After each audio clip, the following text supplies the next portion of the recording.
Imagine an evening bus ride.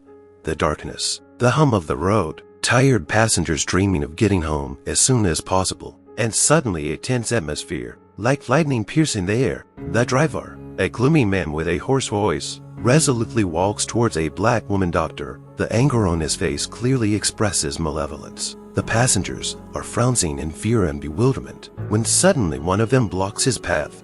It's hard to guess what happened next, but trust me, the unexpected ending will leave you breathless.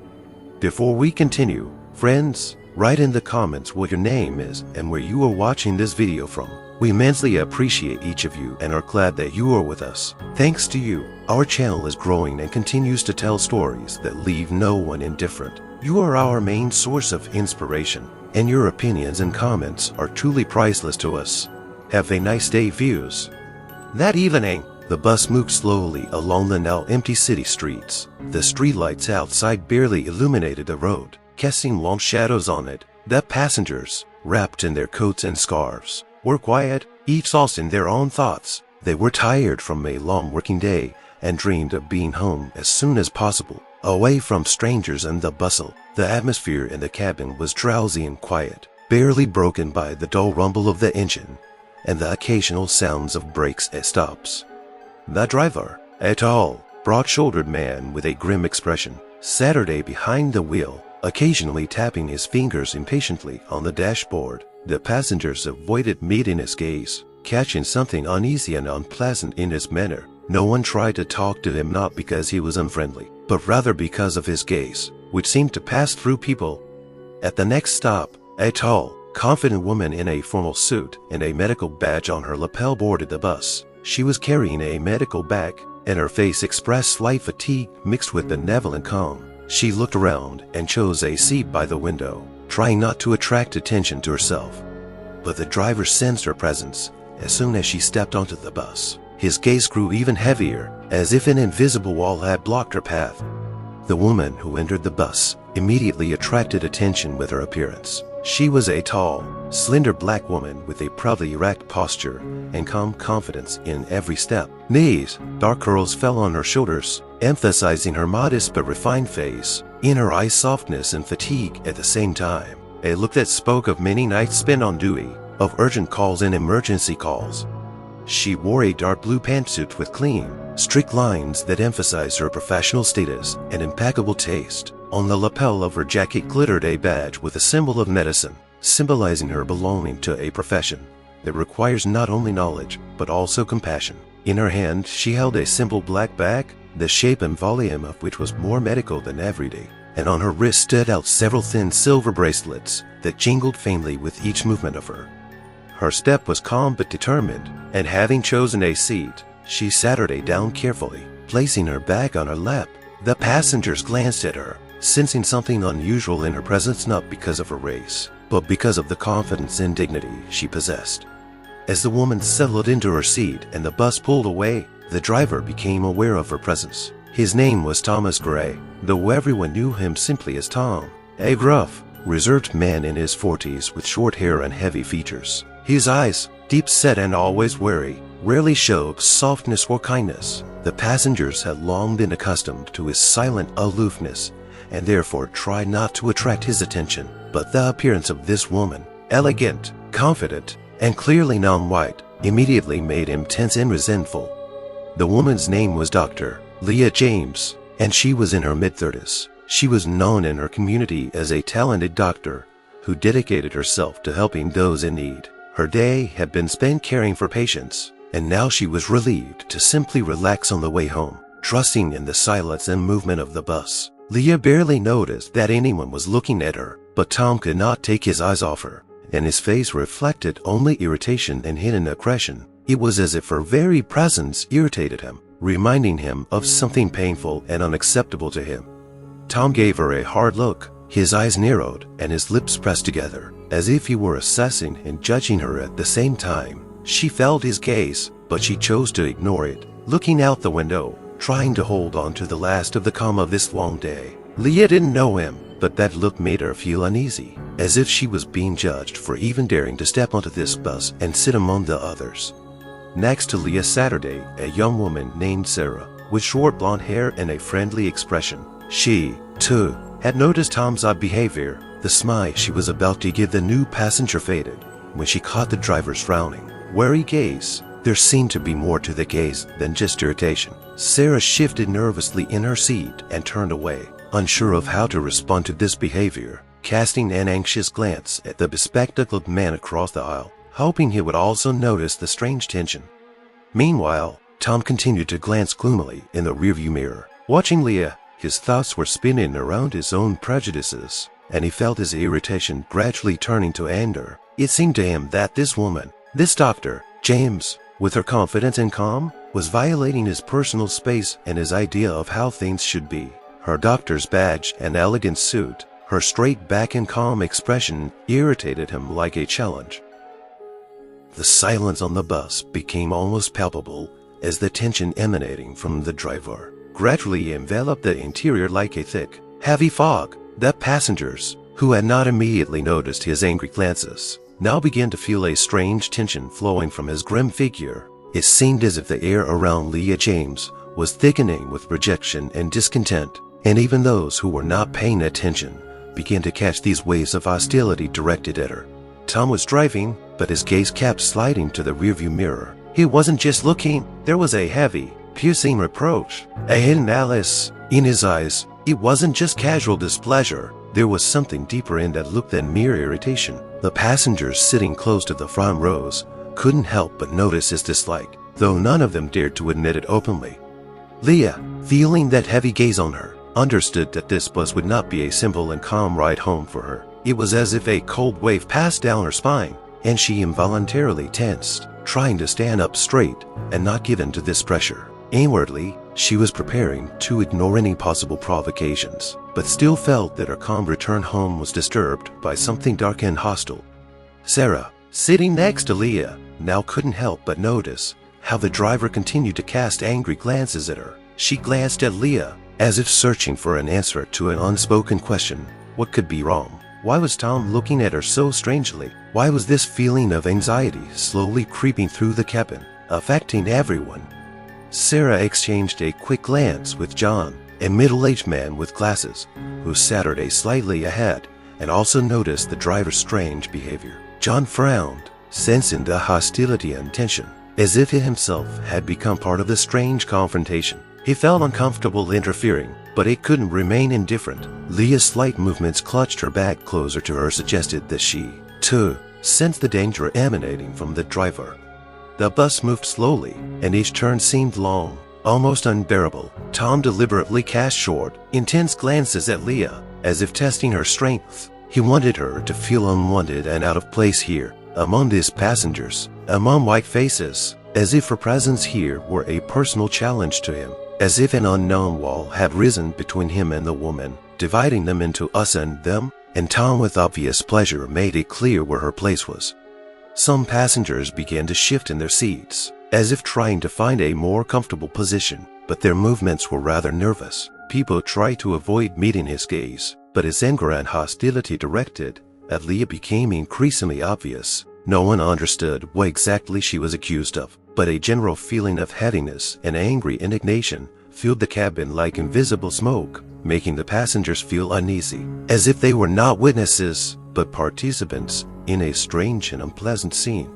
The bus continued to move along the night streets, but the atmosphere inside became heavier and more tense with each passing minute. Tom, gripping the steering wheel so tightly that his knuckles turned white, suddenly braked sharply at a traffic light. The passengers jumped in surprise, feeling the jerk, but before anyone could express their indignation, the driver's voice cut through the silence, directed towards Leah like an angry arrow filled with contempt. "You probably think you're too good for this place." He said loudly, not turning around, but looking boldly into the rearview mirror, so Leah could catch his eye. "I see everyone coming in here. Doctors, you say, you think you were special?" Leah, taken by surprise, felt her heart skip a beat. Her inner calm cracked, but she tried to remain indifferent, pretending not to hear the disparaging tone. Tom, however, was not going to stop. He seemed to enjoy her reaction, and he increased the pressure, as if testing how much she could withstand.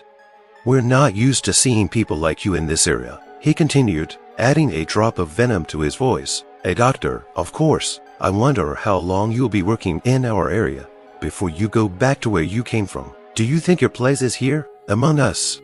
He even chuckled slightly, hoping to catch her glance in the mirror. But Leah did not give in to his provocation. She sat there motionless, trying not to show her confusion. But the driver's words reached all the passengers, and an oppressive silence hung in the bus.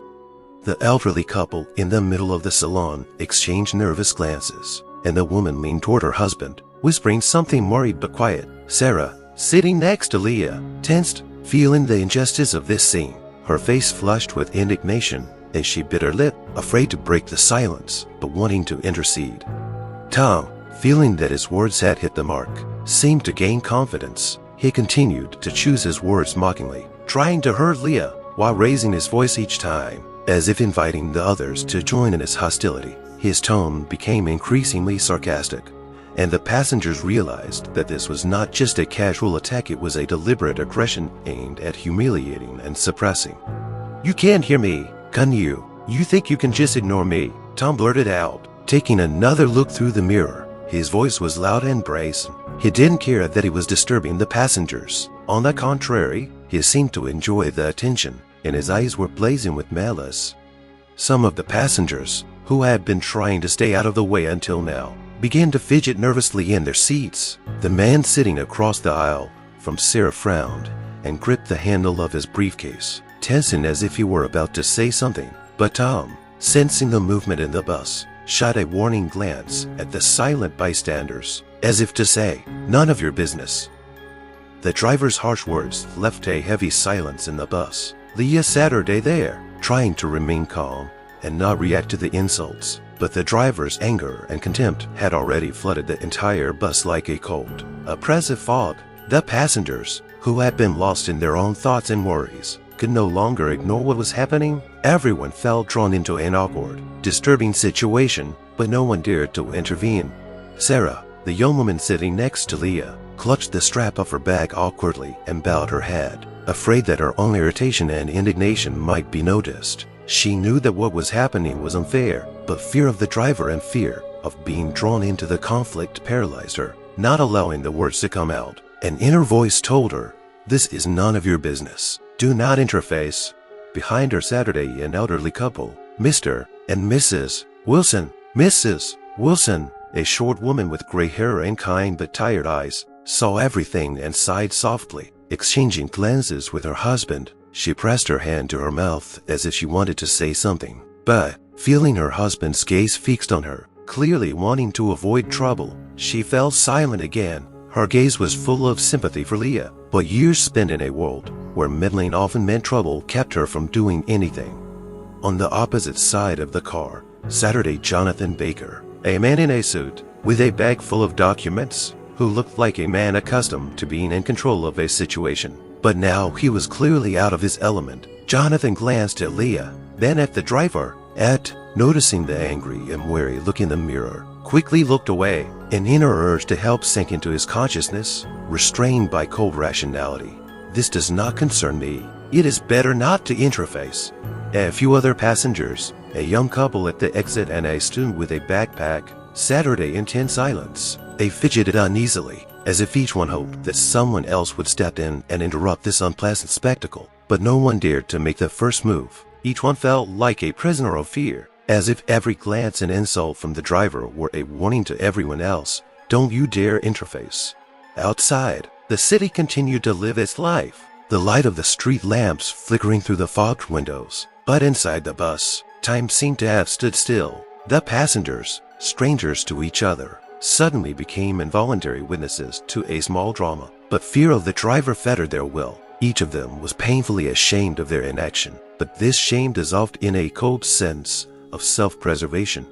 Dr. Leah James, despite the humiliating insults and angry looks, tried to maintain her composure. Her professional experience had taught her how to cope with difficult and stressful situations, but this was one of those tests that put not only her resilience, but also her inner strength on the line. Every word Tom said cut through the air like a sharp blade. She could feel his hatred pierce in her soul, trying to tear apart the confidence she had spent so long building. But instead of reacting to his provocations, Leah took a deep breath and tried to focus on her inner world. She knew that this bottom where her hurt and anger was now. She couldn't allow it to surface. Leah looked out the window, ignoring the gazes of the passengers, who now felt like they were witnesses to what was happening. The lights of the city flickered past the glass like blurred silhouettes, houses, trees, people hurrying about their business. They seemed distant and unattainable, as if reality itself was shielding her from this situation. "I'm a doctor," she reminded herself, "and I have to be strong. I can help people, even when they don't want it." Her ability to remain calm in critical moments kept her from falling into despair. Leah tried not to dwell on the driver's angry words, and instead thought about her patients, how much they meant to her. She remembered the faces of the children she treated, the smiles of their parents when they received good news. These memories were more important to her than some insult from a stranger.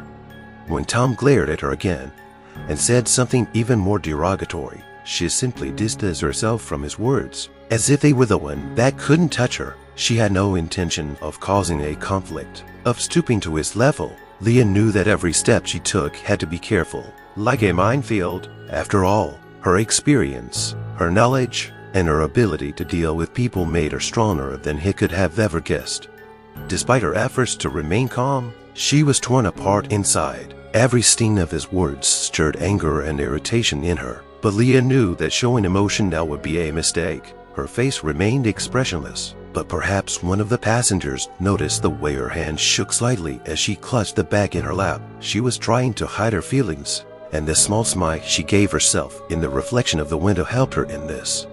Meanwhile, the indignation inside the bus was beginning to grow. Some passengers, seeing how the woman was steadfastly enduring this humiliation, began exchanging glances, as if seeking support from each other. Involuntarily, one of them began to lean toward his neighbor, wanting to express his dissatisfaction with what was happening, but the fear that arose from the driver's aggression still paralyzed them. After all, no one knew how Tom would react to any intervention. Leah, in her calm, couldn't help but feel their support. Even if it was unspoken, strength grew within her, knowing that her resilience would not go unnoticed. She wanted her silence to speak louder than any words. Her resolve to not give in reminded her that every person deserved respect, and she would not demean herself in response to someone else's hatred. With each passing second, the tension in the bus grew like a taut stream. Leah James continued to sit with her head held high, ignoring the driver's provocations, but an inner voice called her to action, to resistance. The passengers were silent, trying not to draw attention to themselves, but everyone understood that the situation was escalating, and this made the air even more unbearable. Tom, feeling that his words had not reached their target, suddenly stood up. His actions were confident and measured, but there was a threat in the movement. He moved slowly along the aisle, pushing the seats apart, a stubborn expression on his face. The movement caused a sense of panic among the passengers, who could only watch as he approached Leah like a predator heading for its prey.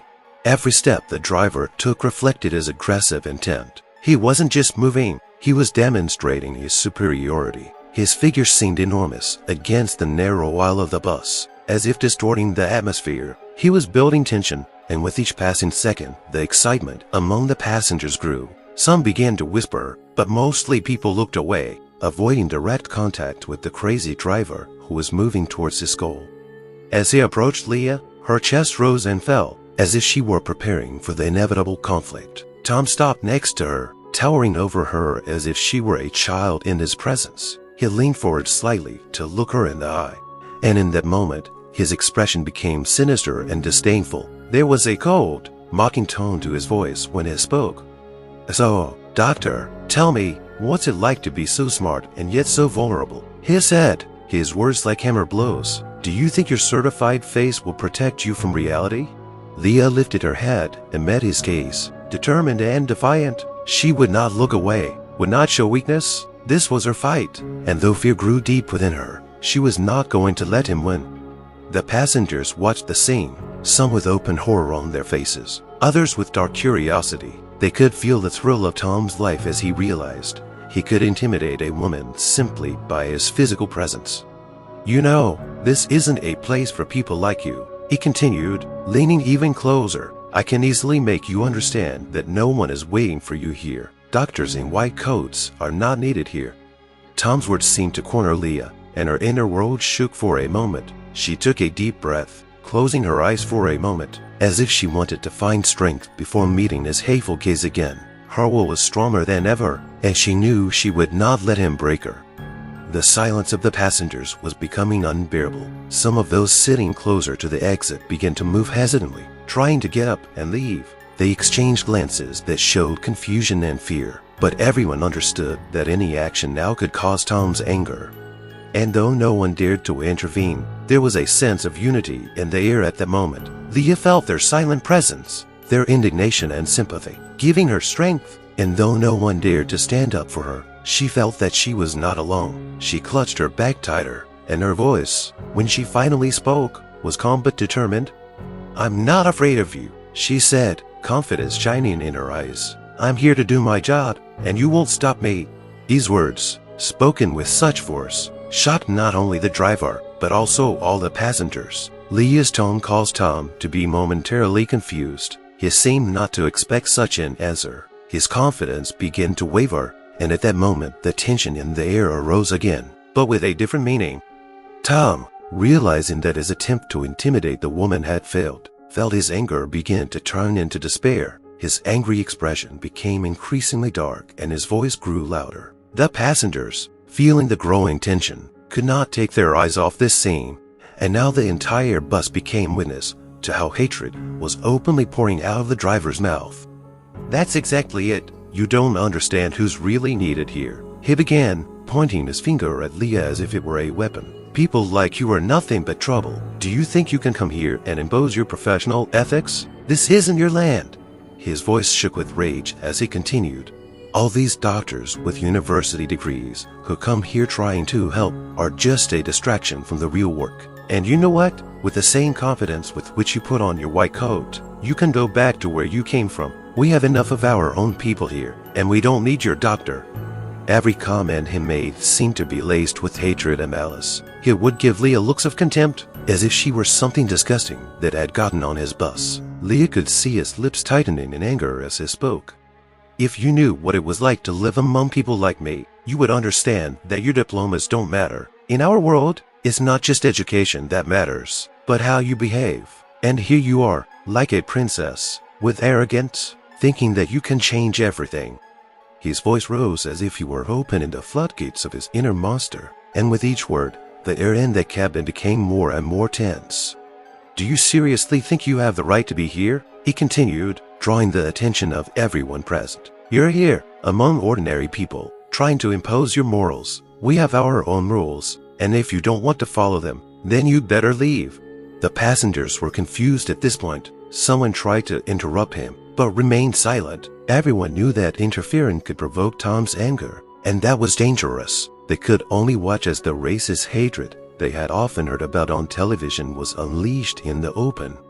Leah felt her anger rising as she stood before this wall of anger, but she knew she had to remain calm. The realization was growing inside her. Tom wasn't just threatening her as a woman. He was challenging her identity, her values, her place in the world. She looked at him not with hatred but with pity, knowing that his words came not from a place of strength but from a deep insecurity and fear. However, her heart was growing determined. She was not going to back down. Her profession and experience could not be devalued by harsh words, and she was ready to defend this right, no matter how terrifying this moment was. She knew that she could not give in. With every insulting comment he made, she grew stronger, and no matter how hard he tried to break her, he didn't realize that his hatred only made her stronger. A fire flashed in Leah's eyes, and she finally decided to answer. Tom, noticing that his aggressive comments had not broken Leah, decided to move on to more direct and cruel hints. He knew that his words could hurt her not only as a woman, but also as a person belonging to another race. His hatred grew into something much dirtier and more sinister, as he leaned a little closer and said with a sinister smile, "You are certainly not the first doctor who tries to get on our bus and impose her advice. I always thought that those who came from other lands cannot find a place for themselves among normal people. Aren't you ashamed at all? I'm sure you studied at some elite university somewhere, but here we don't like people like you." His voice was almost mocking, and there was a clear disdain in his words. Leah could feel his words piercing her like thorns, but she tried not to show that they were hurting her. Tom's gaze was focused on her, his lips twisted into a sneer of disdain. "Why did you decide to become a doctor anyway?" he continued, his voice growing even louder, attracting the attention of all the passengers. "I hope you've at least learned to handle syringes well, because if you work like that, I wouldn't be surprised if you soon find yourself among your patients. Who are you counting on anyway? You won't be able to treat anyone here." His words were like poisonous arrows that hit their target. The passengers looked at each other, some with sympathy, others with disgust at what was happening on the bus. They understood that behind such comments there was not just hatred, but also envy, a desire to humiliate a person who looked different. "If you need a job so much," he sneered, "I could recommend a few places. The streets are full of people who really need help. But are you the type to be useful? Wouldn't you rather sit in your comfortable office, discussing diagnoses with your own? And you know yourself that you're just a guest here." He said with special emphasis on the word guest, as if the word itself were an insult. Leah's hands clenched, but her face remained calm. She knew that if she responded to his provocations, he would only confirm his view of her as weak and defenseless. She tried to ignore his innuendo, even as his vicious words cut through the air, leaving behind a cold silence filled with horror and confusion. Tom pressed on, as if his hatred for her was the only thing that gave him strength at this moment. He addressed the passengers, their silence only emphasizing his dominance. "See where this is going. When people like her try to interface in our lives, it only leads to problems. We need to clean up. No one wants her here, and I am sure no normal person would approve of her presence." This was more than just an attack on Leah. He was trying to stir up hatred and resentment among the passengers, as if he wanted to turn them into his army against her. But Leah, full of determination and strength, felt that she could not allow this to happen. Every evil hint he gave only strengthened her desire not to give in and to defend her right to be here, in her place, among all these people. She knew that if she didn't respond now, she would lose not only her dignity, but also the opportunity to show that racism should not have power over her. With each insulting word he uttered, a fire ignited in her soul, and when she felt that she could no longer remain silent, her heart began to beat faster. She was ready to defend her innocence. Leah, having collected her thoughts, knew that now was the time to take control of this situation. Clenching her fists, she looked into Tom's eyes and, trying to speak calmly, said, "Please stop. I didn't come here to fight, but your behavior is unacceptable. We all deserve respect, regardless of skin color or profession." But her words, full of confidence, only added fuel to the fire of his hatred. Tom, on the contrary, felt his anger growing with every word she uttered. He did not expect that, instead of breaking under his pressure, she would decide to contradict him. This was not just his failure, it was a personal insult.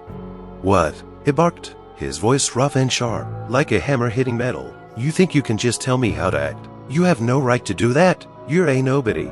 Tom stepped closer to her, his face contorted with rage. He had no intention of stopping. Every word he spoke was laced with hatred, and he used them as weapons.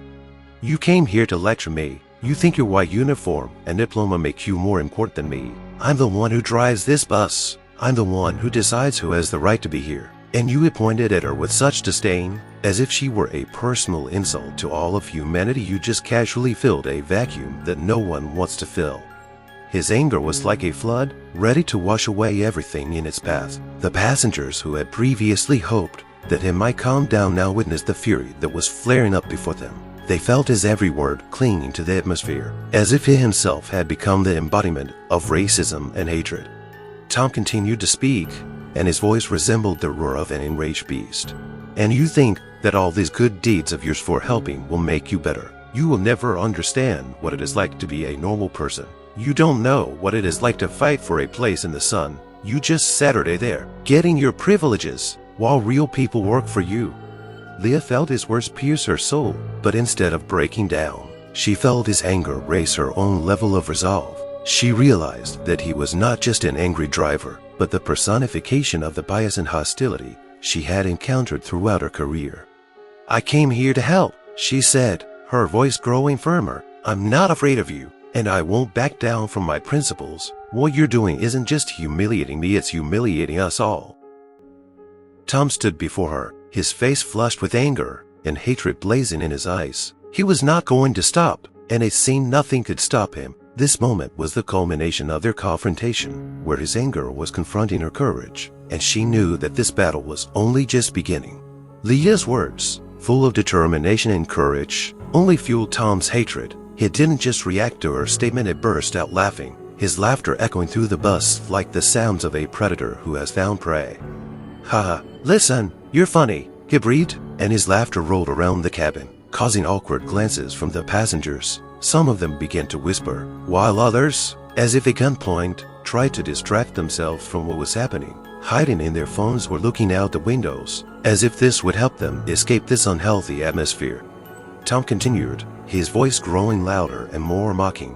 "Do you think your bravery changes anything? You're just another doctor who decided to show off her importance. Yes, I see that you're trying to play the hero here, but let me remind you this is not your world."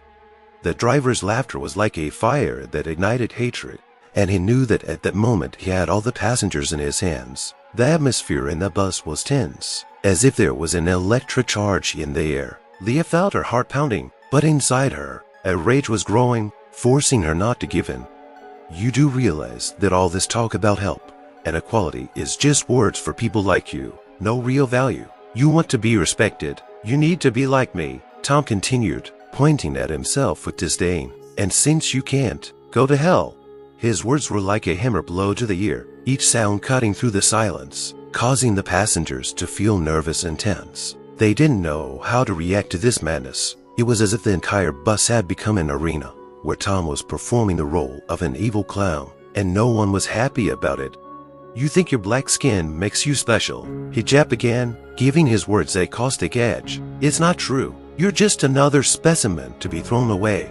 Leah, listening to his words, noticed how some of the passengers began to whisper discontentedly, trying to comprehend how crazy it was that was happening on their bus. The tension in the air was almost palpable. Every held breath and tense look emphasized the absurdity of this situation.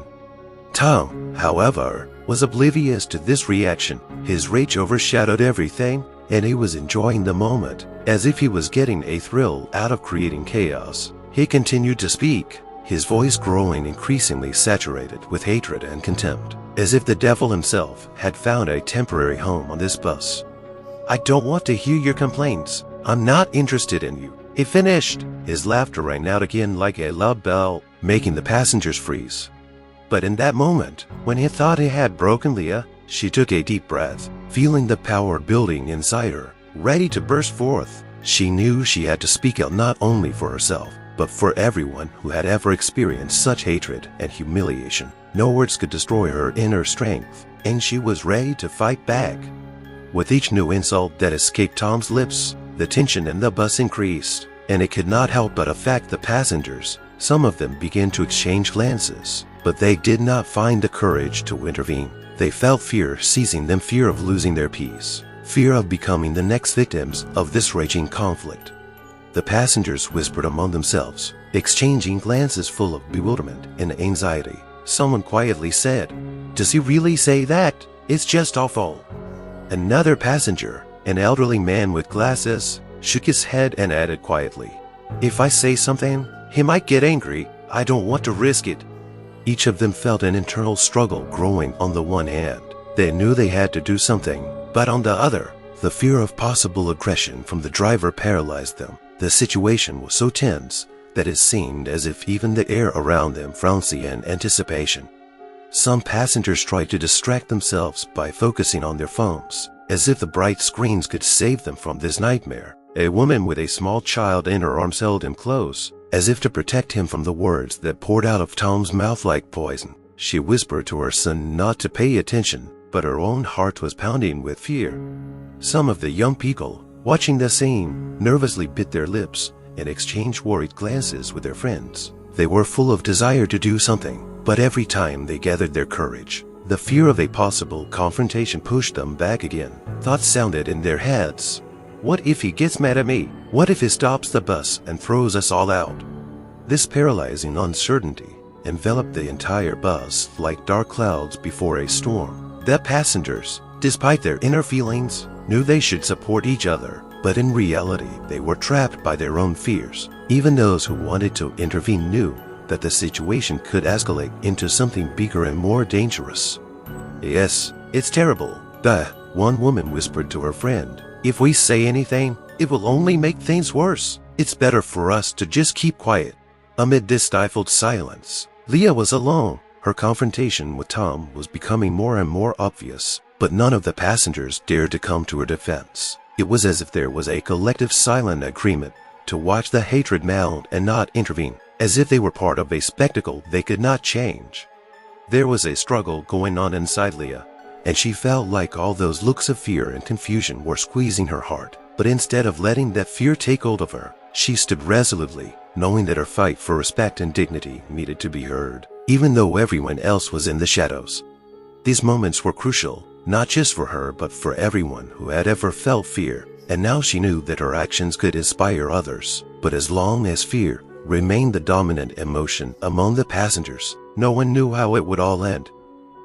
Tom, feeling that his laughter and derogatory comments had not broken Leah's spirit, began to go beyond words. His anger had reached its peak, and he seemed to have no intention of hiding his intentions. He walked closer to her with fury, his face red with anger, and his eyes blazing like a predator preparing to attack. "You know," he said with a grin, "I don't think you realize who you're talking to. I can make sure you never get back on your feet again if you don't shut up." His voice was menacing, and every word was like a cold knife, piercing her confidence. He walked around her, his body filled with aggression. The passengers frowned, feeling the growing atmosphere of menace.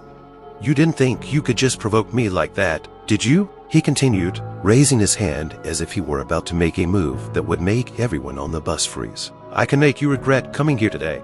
Tom pointed dismissively at the woman, his voice growing louder and more furious. "I can make you regret your words. Understand that you are just dirt in my path. It won't take me long to make you understand I am the boss here. And if you don't calm down, I will show you what real power means." His threat was so clear that there was tension in the air, as if every passenger could feel a cold wind cutting through their souls. They all knew he had crossed a line, and their inner voices, full of fear, whispered to them that this could end badly.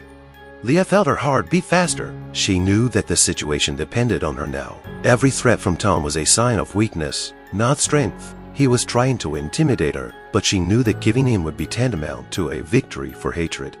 "You think few will shut me up," she said, her voice firm despite her inner turmoil. "You're wrong."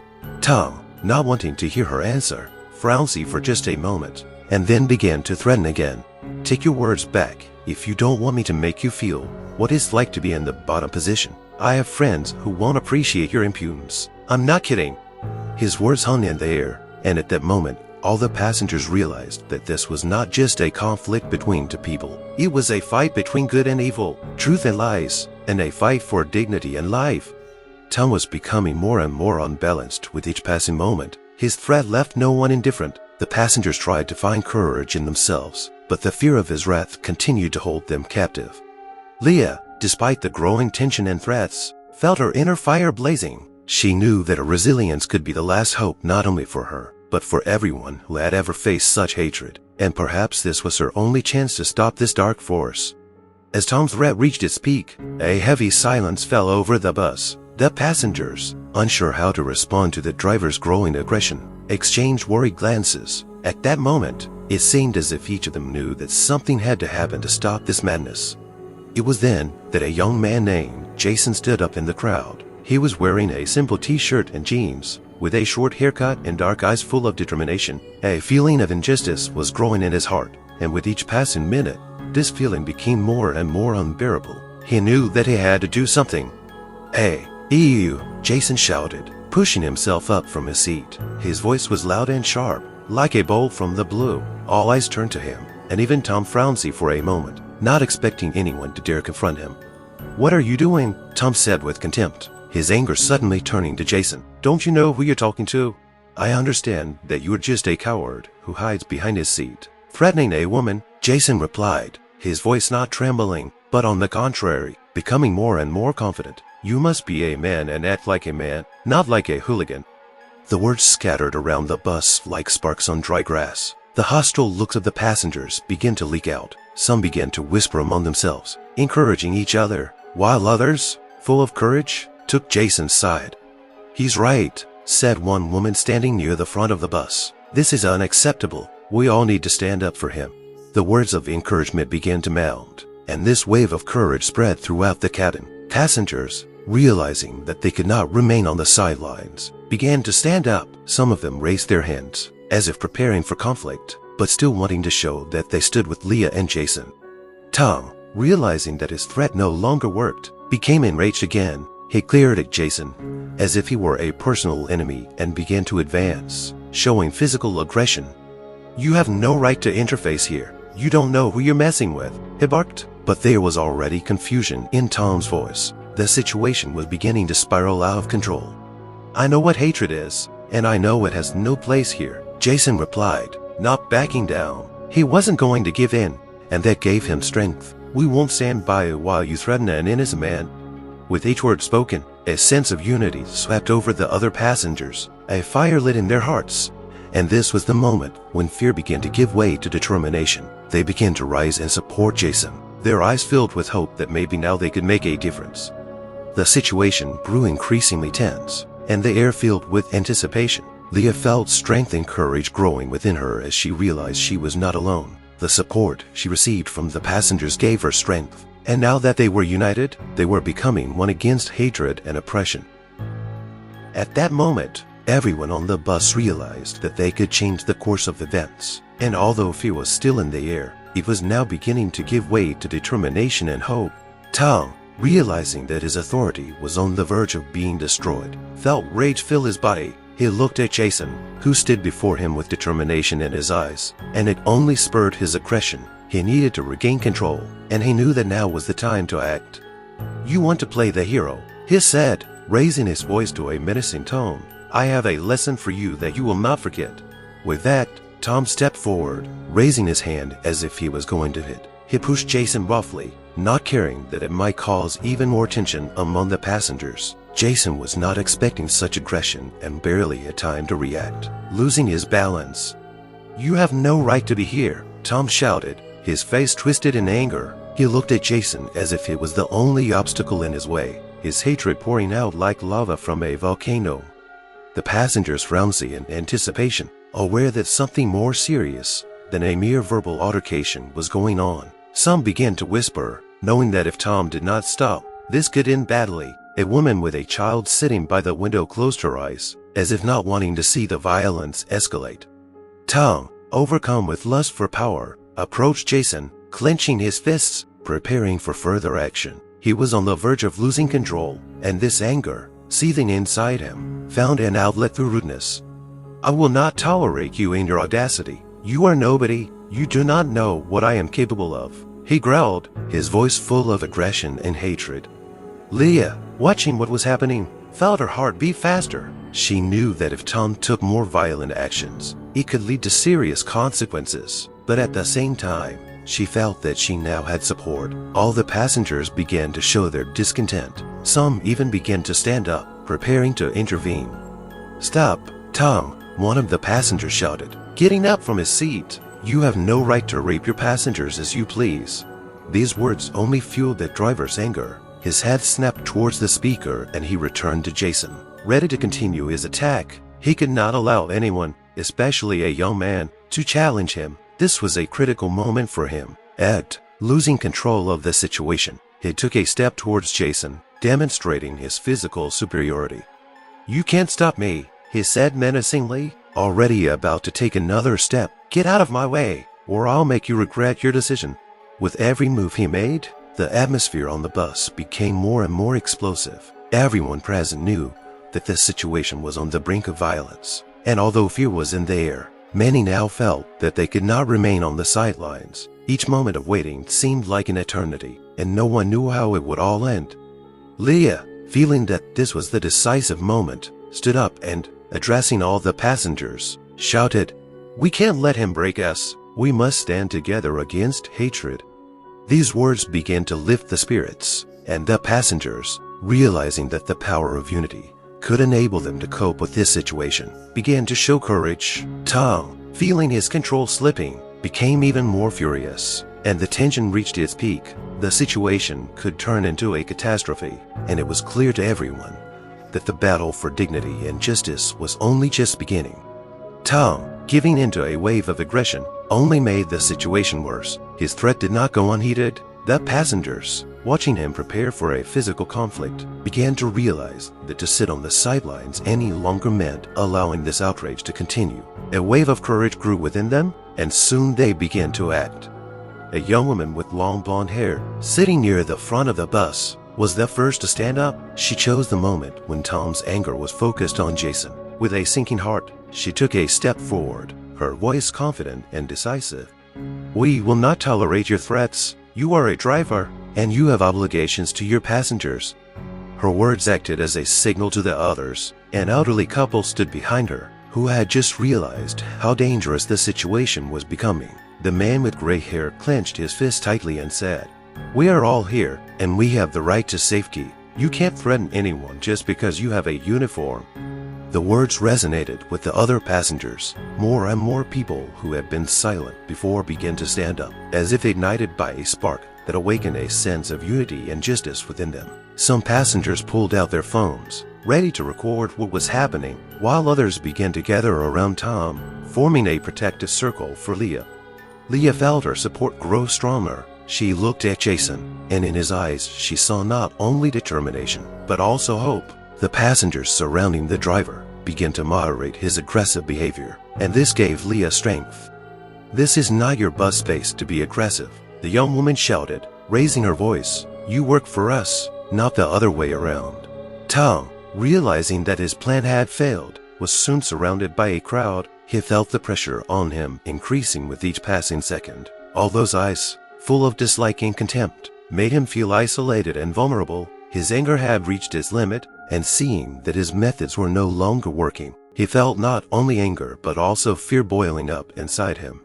"Get out of my way," he growled, but there was no confidence in his voice anymore. It was more a cry of despair than a show of strength.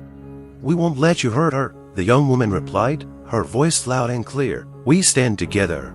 By this point, the bus was filled with energy, and fear was beginning to give way to a sense of unity and strength. The passengers, previously silent, now understood that their collective action could stop the hatred. They looked at Tom with determination, and this was a new twist in the story. Leah, feeling supported, took a step forward. She looked straight into Tom's eyes, and her voice was confident. "We all deserve respect, and today you won't be able to break us." Tom, feeling control slipping from his grasp, became enraged again, but instead of attacking, he frowned, his face twisted in anger and defeat. A battle raged within him, between the desire to crush these people and the knowledge that he was no longer alone in his hatred. The situation on the bus began to change. It was no longer just a clash of one person against another. It was a battle to establish equality and respect. And despite the threats and hatred, the spirit of unity among the passengers was stronger than ever. Leah looked at the crowd around her, feeling a growing sense of excitement and support. But at the same time, there was still room for anxiety in her heart. Tom, overcome with rage and fear, stood right in front of her, his face distorted with hatred. In moments like these, when everything around her resembled a storm, Leah realized that the only thing she could control was her behavior. Despite the pressure of the situation, she determinedly pulled herself together. Leah knew that her calmness could make all the difference. She took a deep breath, allowing herself to focus on her breathing and push away all negative thoughts. Instead of giving in to fear, she decided that her job now was to remain calm and act as a symbol of resilience. She looked straight into Tom's eyes, and their gazes met. He might have expected to see fear or weakness in her eyes, but instead he saw only confidence and determination. Her expression remained calm despite the growing threat. "I'm not afraid of you," she said, her voice quiet but determined. "We're all here to protect each other." Tom, a little embarrassed, opened his mouth to object, but Leah continued, her words filling the atmosphere with confidence. "I'm a doctor, and my job is to help people. I came here to use my skills for good, not to become a target for hate." These words, spoken with such clarity, aroused admiration in the passengers. They felt how her calm, like a shield, protected them from panic. At this moment, When the whole situation was heating up to the limit, Leah was the light that helped others to maintain hope. She knew that if she lost her temper, it would only make Tom more angry and endanger the safety of all the passengers. So she continued speaking, confidently and clearly. We all have the right to safety and respect, regardless of skin color or profession. This should be the foundation of our society. I am here to defend these values. Tom, noticing how her words resonated with the other passengers, suddenly felt his power begin to crumble. He hadn't expected a woman to be so decisive against him. It only fueled his anger, but he couldn't take it out on her anymore when there were so many people standing around ready to intervene. Leah felt the tension in the air begin to ease slightly, and it gave her confidence. She realized that her composure was becoming a support not only for herself, but for all the passengers who began to gather around, supporting her. At that critical moment, she realized that by remaining calm, she was giving others the strength not only to resist aggression, but to unite in the fight for justice. With every word she spoke, the crowd became more united. Leah was no longer just a victim. She had become a voice of resistance, and this gave her strength. With each new word, she inspired the passengers, showing that hatred cannot prevail if people are willing to stand up for their principles. And despite the threats, what was happening was not only a fight for their own safety, but also a symbol of hope for all who watched. Tom, feeling his influence slipping away, felt his anger turn to rage. All his attempts to intimidate Leah had failed, and now he was surrounded by passengers who were supporting her. A fire ignited inside him, and instead of retreating, he decided to go on the offensive. "You all don't understand," he shouted, his voice echoing throughout the bus. "I'm doing this for your own good. This woman is just another one who thinks he's better than us." His aggression grew with each passing second. He pointed at Leah as if she was to blame for all his troubles. His face turned red and his eyes flared with hatred. "I'm just saying what everyone thinks, but no one dares to say out loud," he continued, his words sounding like a cry of despair. "I can't stand it when people like her come and start teaching us how to live, when we ourselves know who is who." His words carried the weight of years of prejudice and hatred. He felt that he was right and that he supported stereotypes, and that was what gave him confidence. To him, Leah represented everything he hated, and he was looking for justification for his anger. "You're all just blind," he shouted, pointing at the passengers. "She came here to raise her status, but in reality, she's worth nothing. No doctor is going to tell me how to drive my bus." His screams increased the tension in the bus, creating an atmosphere of fear and chaos. Some passengers looked at each other in bewilderment, not believing their ears. This was not just an act of aggression, it was the personification of prejudice, xenophobia, and hatred, behind which stood Tom. "I know who you all are, and I'm not going to let you fool me," he added, clenching his fists as if he were about to squeeze his ideas into his fist. "All those medical books and degrees don't matter when it comes to real life." Leah, despite all his shouting, remained calm. She understood that his words were just a mask for his insecurity and fear. Every time he opened his mouth, her confidence only grew, but the passengers around him began to feel how his hatred was directed not only at her, but at them as well. It was an insult to everyone on the bus, and Tom's growing aggression could no longer remain without a reaction.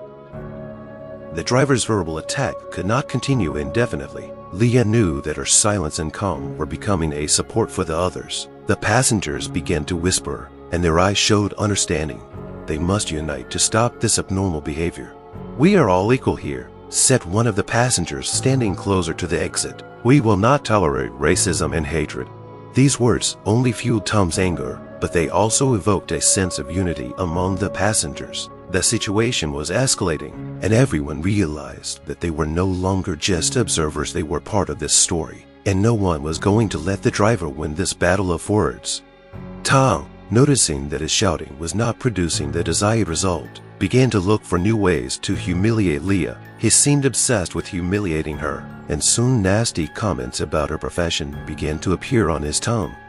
"Are you a doctor?" he said with a mocking laugh, as if it was something funny. "How can you call yourself a doctor when you're really just playing doctor? What do you know about real life when you spend all your time in a hospital surrounded by people just like you?" The words resonated in the air, and several passengers winced in disgust. They began to feel anger rising within them. realizing that such comments were insulting not only to Leah, but to all those who had witnessed her dedication and commitment to her work. "I've heard people like you do it just for show," he continued, raising his voice. "No real achievements, just words and diplomas that aren't worth the paper they're written on." Leah, despite all his belittling, was not going to get into his provocations. She knew that her work and her value as a doctor did not depend on the opinion of one person. She conducted herself with dignity, and her composure became her powerful weapon. "I know that my work helps people," she said calmly, looking at Tom. "Every day I save lives and help those in need. My work matters, and I'm proud of what I do." These words brought approving glances from the passengers, and many began to cast glances at Tom, as if condemning him for his reckless behavior. He, however, was not going to back down. "Saving lives," he shouted, rolling his eyes ironically. "You're just a naive girl with a diploma trying to look important. Real doctors don't hide in their offices. They work on the front lines." With each comment he made, the tension on the bus grew. Leah could see the passengers exchanging looks of contempt for the driver. Everyone who heard his words knew that this was not just an attack on a woman, but an insult to an entire profession that demands high moral and ethical standards. Passengers who had previously hesitated to intervene began to take steps to support Leah. One of the men standing nearby said with sincere respect, "You are doing an incredible job, and your loyalty is worth more than all his empty words." With each new comment Tom made, his own actions became more and more absurd. He had no arguments that could justify his hatred, and his attempts to humiliate Leah only escalated the situation. He not only provoked discontent among the passengers, but also laughter. They began to realize that his anger was nothing more than a manifestation of fear and insecurity.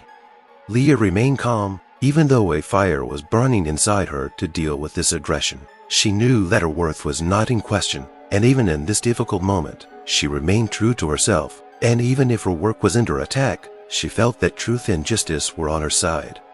As Tom continued his derogatory comments, the atmosphere on the bus filled not only with anger and fear, but also with a sense of unity. The passengers began to realize that silence and inaction were no longer an option. Leah, standing before him, was becoming a symbol of resistance, and everyone around him began to feel the need to stand up for her. Several passengers, unable to bear the humiliation, began to rise from their seats. A man named Dan, being Leah's age, was delighted by her composure and determination, stepped forward. He looked at Tom with distaste, his voice shaking with anger. "You have no right to say that. She's here to help, and you're just mad at yourself for your own complexes." Tom, noticing how the other passengers were also starting to stand, felt his power slipping away. He straightened his shoulders, but this only made him more insecure. Leah continued to look into his eyes, and her calm became a source of strength for everyone around her. Other passengers, including women and men of all ages, began to join Dan. One older man named Richard added, not hiding the anger in his voice, "What you're doing is not only low, but also shameful. We won't allow you to treat her like that." Tom realized that his attempts at intimidation had backfired. His words were beginning to backfire on him, and instead of proving himself right, he was creating a storm of indignation among people who might have remained indifferent before. "You all just don't understand." He tried to justify himself, but his voice sounded increasingly unconvincing. The passengers weren't listening. Their solidarity with Leah was growing like a snowball. Tom decided that the only way to save face was to resort to threats. He seemed about to take a step toward Leah, but before he could, a group of passengers stepped between him and the woman. "Don't you dare go near her," Dan shouted, pointing at the driver. There was determination in his voice, and it gave the other passengers the courage to join him. Tom tried to push them away, but each step only increased the resistance. The passengers rallied, forming a wall of human bodies, deciding that they would not tolerate aggression any longer. Even those who had initially been afraid to intervene felt a surge of courage when they saw how others stood up for Leah. "We are together and we will not let you do this," one of the women shouted, clenching her fists in a show of unity. The cry echoed through the bus, raising everyone's spirit and confidence. Tom felt a wave of excitement begin to fill his own heart. He thought he could suppress the fears of others, but in reality, he was the one who had become the victim of his own words. He lacked the support that would justify his hatred. He realized that his own rightness was falling apart before his eyes, and it was like the collapse of everything he believed in.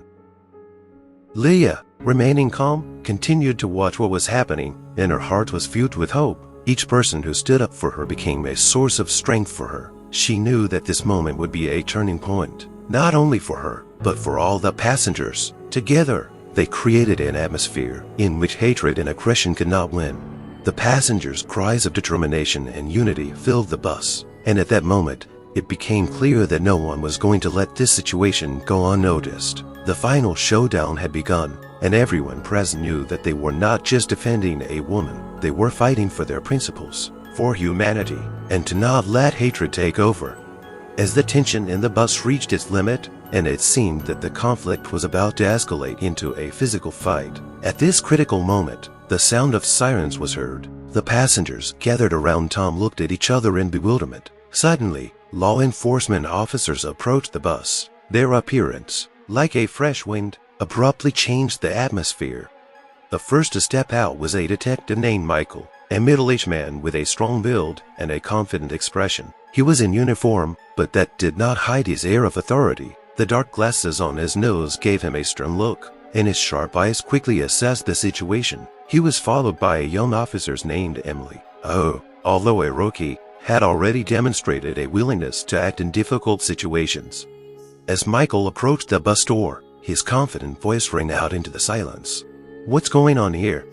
The passengers surrounding Tom began to explain the situation, each trying to contribute their share of the story. While the driver continued to rant, Michael listened attentively. His gaze focused on Leah, who, no calm, felt a surge of hope. This woman was being threatened and racist. One of the passengers said, pointing at Leah, "We couldn't just sit back and do nothing." Michael, recognizing the complexity of the situation, quickly realized that driver aggression was not just a personal conflict, but a phenomenon with deeper roots. His experience told him that such situations could have many consequences. "Tom, I advise you to calm down," he said, approaching the driver with determination. "You must understand that your actions may entail serious consequences." Tom, feeling that his situation was no longer under control, tried to justify himself, but Michael gave him no chance. He knew that in such situations, it was important to act decisively to prevent further violence. "Leah," he turned to the woman, "can you tell me what happened?" Leah, seeing that the situation was finally starting to develop for the better, confidently explained her experiences and how she was humiliated. She emphasized that she was not looking for conflict, but was ready to defend her rights and dignity. Meanwhile, Emily watched the passengers, who seemed united in their desire to protect Leah, her heart filled with respect for their courage. And she knew that this wasn't just another job, it was an opportunity to make a difference. Michael, knowing how much the passengers supported the woman, made a decision. "We will investigate this incident. If any of you witnessed it, please remain on scene to give evidence." His words were like a second wave of hope that enveloped the bus. The passengers, previously gripped by fear, now felt supported by the law, and this gave them strength. Leah felt that her fight had not been in vain, and now she had allies not only among the passengers, but also among law enforcement. Michael clenched his fists and continued, "We will not tolerate racism and violence. Everyone has the right to respect, and this must be protected." With his decisive words, the atmosphere on the bus began to change. The passengers, looking at each other, began to realize that they were not alone. Now, thanks to the intervention of the detectives, they had the opportunity not only to stop this aggression, but also to achieve justice. While Tom realized that his position in this situation was becoming increasingly vulnerable, Leah, surrounded by passengers and defenders, felt that now, at last, the moment had come when the voice of justice could be heard. The situation on the bus reached a boiling point when Michael began asking questions about Tom's behavior. Surrounded by passengers, Leah felt her confidence begin to return. The community seemed finally ready to take a stand against hatred and racism, and now that unity was their strength. Michael, standing confidently in front of the driver, said, "Tom, we have received numerous reports of your behavior. It is unacceptable. You cannot threaten people just because they are different from you." Tom, feeling the eyes of the passengers on him, suddenly became vulnerable. The unpleasant aftertaste on his face betrayed his inner state. He knew that he was trapped by his own actions. Every angry look from the passengers, every whispered condemning comment increased the pressure on him. His own associates, whom he had been waiting for, did not come to his aid, and he was left alone with the consequences of his actions. "You don't understand," he began to justify himself, but his voice already sounded uncertain. "I just wanted her to know her place." "Know your place," Michael interrupted, taking on the role of defender not only of Leah, but of the entire community he represented. "She's a doctor. She saves lives, while you humiliate her for who she is. Not only is that wrong, it's unacceptable." At this point, the passengers began to heat up the situation. Someone said, "We will not tolerate this behavior any longer." The passengers' words reached into everyone's hearts, including Tom himself, who couldn't cope with the growing sense of isolation. He saw people's looks becoming harder and their discontent growing. Michael continued, "Now, you will be responsible for your words and actions. Misconduct like yours will have consequences. We will initiate an investigation, and this may entail disciplinary measures." Tom clenched his fists, knowing that his career as a bus driver could be in jeopardy. With every word Michael spoke, he realized that the consequences of his hatred were becoming reality. His actions were not just indifference, they were serious violations that could not be ignored. There was a sense of justice in the air, as well as condemnation. The passengers exchanged glances filled with hope that their actions and words could make a difference. Each of them understood that they were not only protecting Leah, but also becoming part of something bigger, a movement against racism and hatred. "We are ready to be witnesses and support the investigation," said one of the women standing in the front row. "This is wrong, and we will not let this go unpunished." Tom, under the pressure of public condemnation, began to realize the full gravity of his actions. It became clear to him that his actions had consequences. Even if he had hoped to escape responsibility, he had no way to hide from the gaze of those around him. Soon, backup arrived in the form of additional officers, who took up their positions and began to fill out the necessary paperwork. They recorded every detail, questioned witnesses, and in this process, no one was left out. Every word from Leah, every word from the passengers, mattered. At that moment, Tom had no chance to justify himself. He realized that his hatred had turned against him like a shadow. His racist views followed him, and he knew that now he would have to face the consequences of his actions. His career, reputation, and future were at stake, and he could not help but realize that this was the result of his own choices. As the tension on the bus began to ease and Michael and the other officers began to document the details of the incident, Leah felt her calm return. The passengers around her began to calm down, and in that moment, she realized how important their support was. Every kind word, every sigh, even every encouraging look became a support system for her during this difficult time. When Michael had finished with the surveys and was sure that all passengers were clear to proceed, he turned to Leah. "We thank you for your bravery. You have shown that you do not stand aside when it comes to justice." Leah nodded. Her heart swelled with gratitude and pride. She knew that at the moment, her strength lay not only in her profession, but also in the support of the people who had become her allies. She addressed all the passengers gathered around her, and her voice, although full of emotion, sounded confident. "I want to thank each and every one of you. Your courage and willingness to stand up for me not only inspire me, but also remind me that humanity is still alive. What happened here is not only my fight, but also our common victory."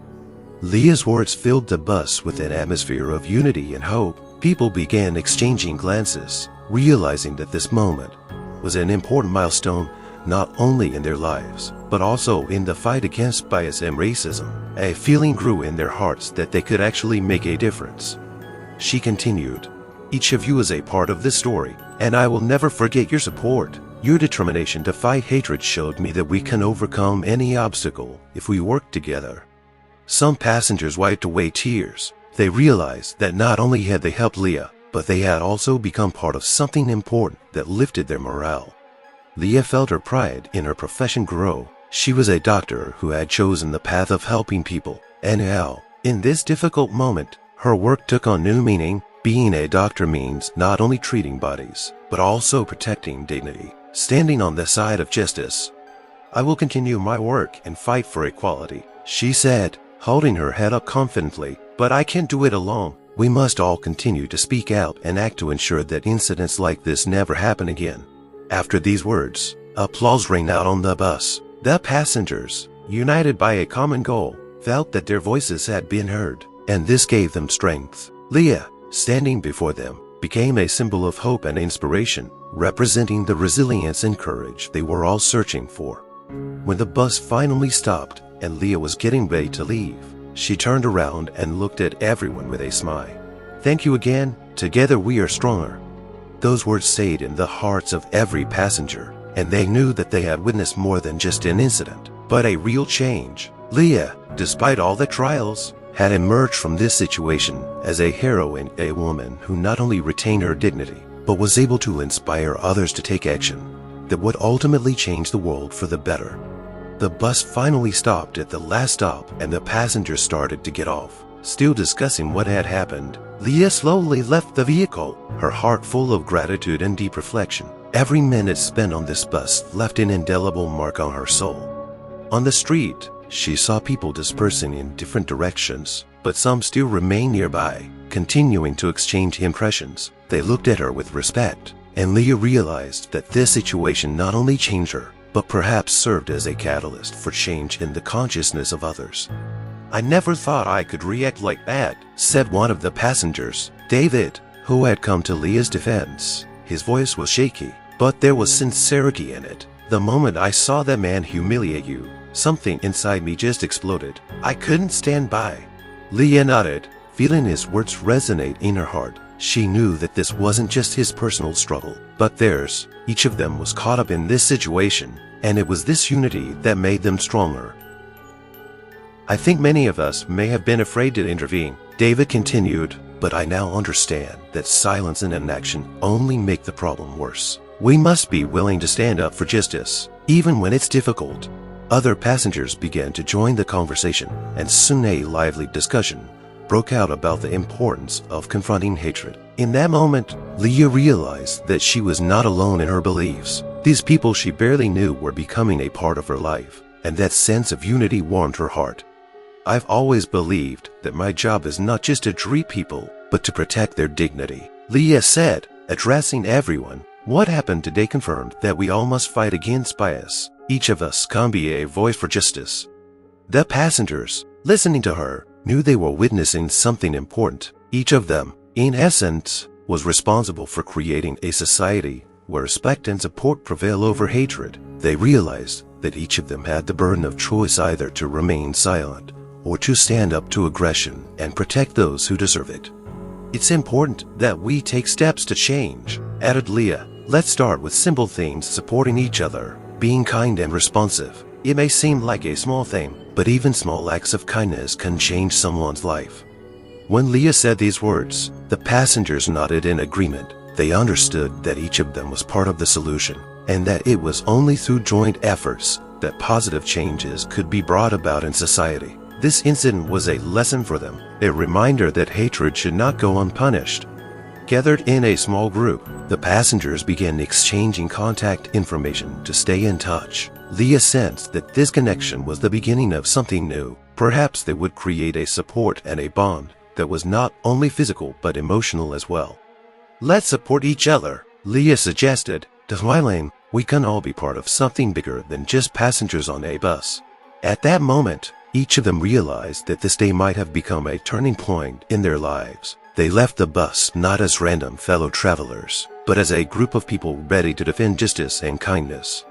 Leah headed to her hospital filled with hope and new thoughts. She knew her work wasn't over. She now had support not only from her colleagues, but also from those who were willing to be a voice for change. This realization gave her the strength to continue her mission to protect and serve, even as the world around her grew darker.